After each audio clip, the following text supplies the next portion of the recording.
काजल। माँ, भैया, आप लोग यहाँ? प्रणाम माँ। खुश रहे बेटा, खुश रहे। देखा माँ, मैंने कहा था ना, राहुल हमें देखते ही पहचान लेगा। अरे आप लोग यहाँ क्यों खड़े हो? चलो अंदर आओ। माँ और भैया, ये लोग यहाँ कैसे आ गए? माँ, भैया, आप लोग अचानक से आ गए। कम से कम कॉल ही कर देते मुझे। कॉल ही नहीं किया आपने मुझे। एक बेटा, तेरे छोटे भाई को कितना बड़ा आदमी हो गया है, अब यहाँ आने से पहले इसको फोन करना पड़ेगा। अरे माँ, ऐसी बात नहीं है। अगर आप मुझे फोन करते तो मैं आपको लेने आ जाता स्टेशन। अरे छोटे, हमने सोचा क्यों तुझे परेशान करे, इसलिए हम तो खुद ही आ गए। कमाल है भैया, अपनों के लिए कौन परेशान होता है। राहुल, अरे बेटा, ये कौन है? कौन रहती है तेरे साथ? कौन है ये लड़की? माँ, ये लड़की आपकी बहू है। क्या बहू? तूने शादी कर दी बेटा? अरे अभी तो तेरा बड़ा भाई कुंवारा बैठा है और तूने हमें जरूरी भी नहीं समझा कि शादी के बारे में बता दूं। लोग बात क्या कहेंगे, रिश्तेदार क्या कहेंगे? बड़ा भाई कुंवारा बैठा है और छोटे ने शादी कर ली। माँ, वो अगले हफ्ते आने वाला ही था मैं गांव काजल को लेकर। मैंने सोचा आपको सरप्राइज दूंगा। ये कोई सरप्राइज है? अरे माँ, छोड़ो ना ये सब। राहुल, तू बता, तेरा काम धंधा कैसे चल रहा है? भैया, मेरा तो सब ठीक चल रहा है। आप लोग ऐसे अचानक कैसे आ गए? सब ठीक चल रहा है ना गांव में? अब तुझे क्या बताऊं छोटे, गांव की सारी फसल खराब हो गई क्योंकि बारिश ही इतनी पड़ी थी इस बार। ऊपर से कर्जा भी इतना ले रखा था। माँ के सारे गहने बेच दिए कर्जा उतारते उतारते, तो भी नहीं उतरा पूरा कर्जा। खर्चे के कारण बहुत बुरा हाल हो गया था छोटे, इसलिए हमने सोचा कि हम तेरे पास चल पड़ते हैं। हाँ बेटा, कर्जा बहुत हो गया हमारे सर पर और तेरे ताऊ चाचा ने तो पैसे देने को ही मना कर दिए। हम लोग गए थे उनके घर, उन्होंने तो हमें देखते ही मुंह फेर लिया था, इसलिए आखिरी तू ही सहारा था हमारा।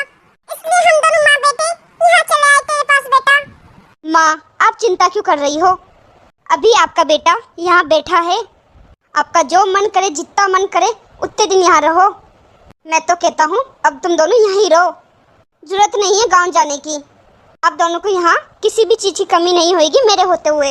अरे काजल, कमाल है, तुम वहाँ खड़ी खड़ी देख रही हो कब से कम माँ और भैया के लिए चाय नाश्ता तो बना के लाओ। अरे नहीं बेटा, अभी हमने स्टेशन में चाय और समोसे खा लिए हैं और रही बात खाने की, तो खाना आज मैं बनाऊंगी। बहू, तू रहने दे। और बहू, तू बहुत सुंदर है और बुरा मत मानना, मेरे बेटे से ज्यादा सुंदर नहीं है। अब बहू, तेरी शादी हो ही गई है तो बेटा साड़ी वगैरह, सूट वगैरह पहनाकर अच्छी लगेगी। अरे माँ, सिटी में सब बहुएं ऐसे ही कपड़े पहनती है। काजल, तुम्हारी जो इच्छा हो वो पहनो, हमारी तरफ से कोई रोक टोक नहीं है।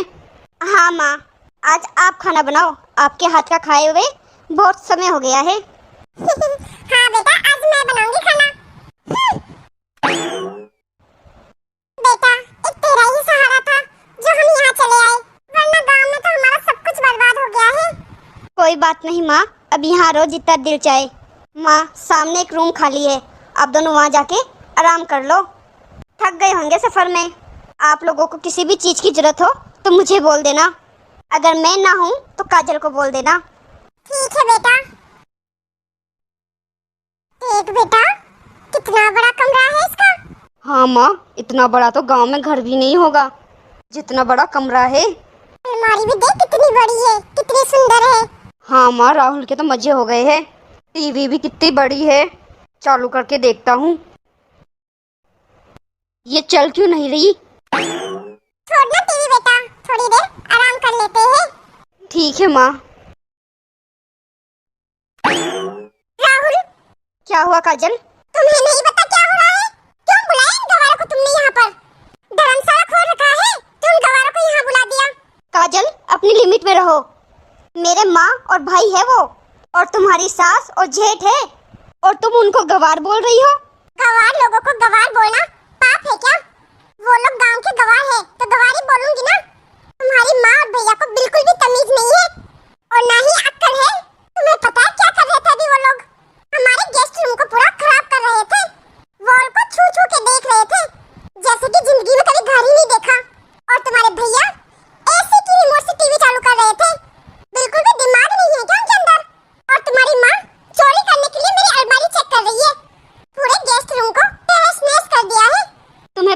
काजल, उन लोगों की अभी क्या हालत है? पहले ही उन लोगों को इतना नुकसान हो चुका है, इतनी फसल खराब हो चुकी है। अगर इस टाइम पर मैं उनका साथ नहीं दूंगा तो फिर कौन देगा? अरे मेरे माँ और भैया है वो, पहले ही वो लोग मुझसे नाराज है कि मैंने उन्हें बिन बताए तुमसे शादी कर ली, वो भी तुम्हारे कहने से। तुमने ही मना किया था ना कि घर पे मत बताना शादी के बारे में। अभी तुम्हारे ही कारण मैंने उन्हें शादी के बारे में नहीं बताया था। अब मैं तुम्हारे कहने में नहीं आऊंगा, वो दोनों इसी घर में रहेंगे। अरे भैया और माँ के मेरे अलावा इनका है कौन? अच्छा, बहुत अच्छी बात है। मेरे भी गांव में बहुत बेरोजगार घूम रहे हैं और बहुत ऐसे लोग हैं जिनकी फसलें खराब हो चुकी है, बेचारे बहुत गरीब हो गए हैं।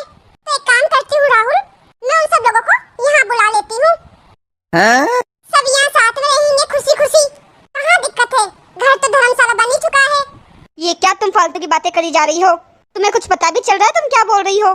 कुछ भी बोली जा रही हो।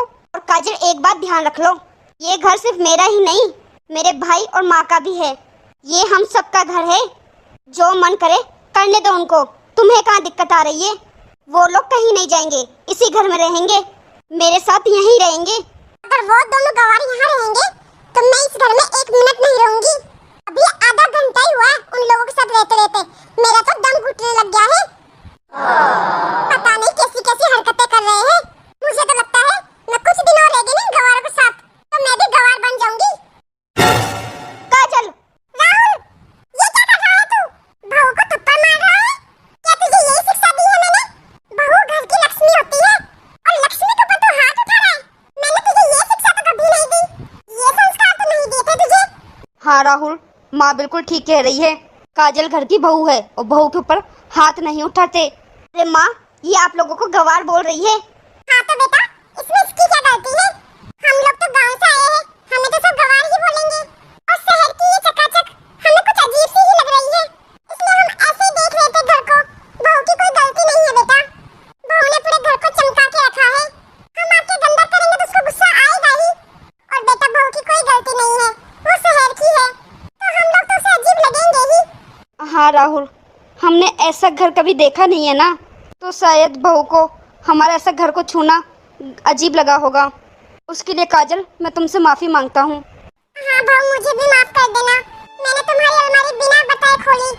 बहू तो यहाँ की है, यहीं पली बड़ी है, यहीं पढ़ी है, यहीं की रहने वाली है, तो फिर हम कहाँ से इस घर में इसको अच्छे लगेंगे? काजल बेटा, अगर तुम्हें हमारे यहाँ आना अच्छा नहीं लगा तो कोई बात नहीं, हम यहाँ से चले जाते हैं। हम लोग गाँव में ही रह लेंगे। हम लोगों को वैसे भी गाँव की हवा पानी लग रखी है। गाँव में हमारा छोटा सा घर भी है, हम तो उसी में खुश रह लेंगे। माँ और भैया, आप दोनों कहीं नहीं जाओगे। अगर इस घर से कोई जाएगा तो ये जाएगी, और अभी के अभी इस घर से निकल जा। बहुत बड़ी गलती की तुझसे लव मैरिज करके। तुझे कहा था मैंने कि हम बिन बताए शादी कर रहे हैं, तो कभी मेरे माँ और भाई को निराश मत करना। अरे बेटा नहीं, तू बहू को इस घर से मत निकाल, हम दोनों ही चले जाएंगे अगर कोई जाएगा तो। बहू तो घर की लक्ष्मी है, उसे यहीं रहने दे। और भाई तो हमारी वजह से घर में क्यों कलेश कर रहा है? तुम दोनों मियाँ बीवी में लड़ाई हो, उससे तो अच्छा हम दोनों ही यहाँ से चले जाते हैं। देख काजल, देख कैसे है मेरे माँ भैया, भले गांव से है पर उनके अंदर दया नाम की चीज है जो तेरे अंदर नहीं है। देख इन लोगों को, तूने इनके बारे में इतना उल्टा सीधा बोला, फिर भी ये लोग तेरी साइड ले रहे हैं। तुम्हें पता है, भैया ने अपनी पढ़ाई छोड़कर मुझे पढ़ाया, माँ ने दिन रात एक करके मुझे इस काबिल बना रखा है। और जब मैंने अपनी मंजिल हासिल कर ली तो क्या मैं अपने परिवार को भूल जाऊं, उन लोगों का एहसान भूल जाऊं? मुझे माफ कर लो राहुल। मम्मी जी, भैया, मुझे माफ कर दो। मुझे नहीं पता था कि राहुल इस मुकाम में आप दोनों की वजह से है। अगर आप दोनों अपनी जिंदगी का इतना बड़ा त्याग नहीं देते तो शायद आज हम ये लग्जरी लाइफ नहीं जीते। मुझे माफ कर दो मम्मी जी, माफ कर दो भैया। कोई बात नहीं बेटा, रोते नहीं है, तुम दोनों अच्छे से रहो, खुश रहो, हम तो यही चाहते हैं।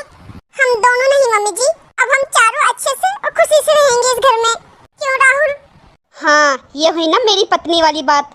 भैया और मम्मी जी, आज के बाद आप लोग यहीं रहोगे। आज के बाद इस घर से गांव जाने की बात मत करना। मैं अभी तुम लोगों के लिए कुछ अच्छा सा बना के लाती हूँ।